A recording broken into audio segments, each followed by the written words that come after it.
4. Beyond Persuasion: How to Recognize and Use Dark Psychology, Neuro-Linguistic Programming, and Mind Control in Everyday Life by Rebecca Dalton might sound morally questionable, yet it actually focuses on the positive aspects of manipulation and persuasion.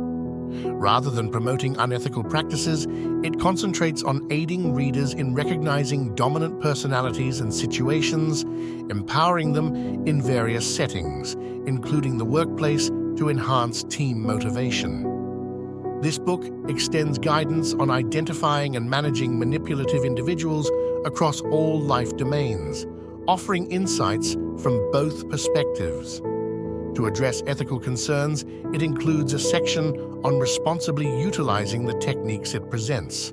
As an introductory guide, it covers concepts like body language, manipulation, and controlling behaviors.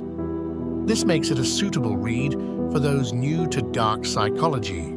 However, a notable drawback is the absence of references to the scientific research discussed. While this might not hinder most readers, those seeking deeper insights may need to seek out studies independently. Prose: offers foundational knowledge for newcomers to dark psychology. Emphasizes ethical approaches to persuasion, well-written and easily comprehensible. Cons: lacks references to scientific studies, requiring additional effort for further details.